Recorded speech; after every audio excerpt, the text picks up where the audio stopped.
அனைவருக்கும் வணக்கம். இந்த வீடியோவில் நம்ம என்ன பார்க்க போகிறோம் அப்படின்னா ஒரு ஹாப்பியான நியூஸ் தான் நம்ம பார்க்க போகிறோம். அது என்ன அப்படின்னு பார்க்கறதுக்கு முன்னாடி நம்ம சேனலை இது வரைக்கும் சப்ஸ்கிரைப் பண்ணாமல் இருந்தீங்கன்னா சப்ஸ்கிரைப் பண்ணி வச்சுக்கோங்க. மறக்காமல் பெல் ஐக்கனை கிளிக் பண்ணுங்கள். அப்போ தான் நான் போடக்கூடிய எந்த ஒரு நியூஸாக இருந்தாலும் உங்களுக்கு உடனே வந்து சேரும். வாங்க வீடியோக்குள்ளே போனால் ஃபஸ்ட்டு என்ன ஹாப்பியான நியூஸ் என்ன அப்படின்னா, நீங்கள் உங்களுக்கு எப்போ பள்ளி திறந்தாலும் ஹாஃப் இயர்லி எக்ஸாம்ஸ் வந்து ரத்து செய்யப்படும் அப்படின்னு சொல்லிட்டாங்க. அதாவது ஆல்ரெடி பார்த்துக்கிட்டிங்க அப்படின்னா குவார்டர்லி எக்ஸாம்ஸை ரத்து பண்ணிட்டாங்க. இப்போ என்ன ரத்து பண்ணியிருக்காங்க அப்படின்னா ஹாஃப் இயர்லி எக்ஸாம்ஸ். அதாவது நீங்கள் பள்ளி எப்போ திறந்தாலும் உங்களுக்கு ஹாஃப் இயர்லி எக்ஸாம் கிடையாது, கடைசியாக ஃபைனல் எக்ஸாம் மட்டும்தான் நடக்கும் அப்படின்னு சொல்லிட்டாங்க.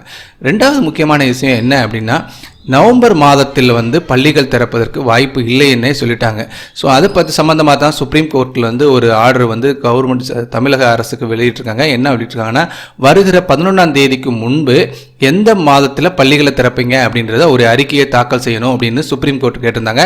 அதுக்கு வந்து நம்மளுடைய தமிழகத்தினுடைய கல்வித்துறை அமைச்சர் என்ன சொல்லிட்டாரு அப்படின்னா, இப்போ மறுபடியும் கொரோனாவினுடைய எண்ணிக்கை அதிகரிக்கிறதுக்கான வாய்ப்புகள் இருப்பதாக மத்திய அமைச்சகம் தெரிவிச்சிருக்கு. ஸோ அதனால் பள்ளிகளை இப்போதைக்கு திறப்பதற்கு வாய்ப்பு இல்லை. ஸோ மேபி நவம்பர் முடிவதற்கும் வாய்ப்புகள் இல்லை அப்படின்ற மாதிரி தான் சொல்லியிருக்கிறாரு. மேலும் பாடங்கள் எவ்வளவு தூரத்துக்கு குறைச்சிருக்கோம் அப்படின்றத ஓரிரு தினங்களில் நாங்கள் அறிவிச்சிருவோம் அப்படின்னு சொல்லியிருக்கிறாரு. மேலும் ஹாஃப் இயர்லி எக்ஸாம்ஸை வந்து ரத்து செய்வதற்கான அனைத்து ஆலோசனைகளும் நடந்துகிட்டு இருக்கு. கூடிய சீக்கிரத்தில் அதற்கான அறிவிப்பும் வெளியிடும் சொல்லியிருக்கிறாங்க. ஓகேங்களா? ஸோ மாணவர்களுக்கு எல்லா வகையிலும் ஒரு ஹாப்பியான நியூஸ் என்ன அப்படின்னா, நவம்பர் மாதம் பள்ளிகள் வர திறப்பதற்கு சாத்தியம் இல்லை. அப்படி திறந்தாலும் ஹாஃப் இயர்லி எக்ஸாம்ஸ் கிடையாது. அப்படியே ஹாஃப் இயர்லி எக்ஸாம் இல்லைனாலும் போர்ஷன்ஸ் வந்து ரொம்ப கம்மியாக இருக்கும் அப்படின்னு சொல்லியிருக்காங்க. ஸோ இந்த வருடம் வந்து நமக்கு வந்து எல்லா வகையிலும் ஒரு ஹாப்பியான நியூஸாக அமையும். ஸோ இந்த நியூஸ் பிடிச்சிருந்தா லைக் பண்ணுங்கள், ஷேர் பண்ணுங்கள், மறக்காம நம்ம சேனலை சப்ஸ்கிரைப் பண்ணிக்கோங்க. தேங்க்யூ.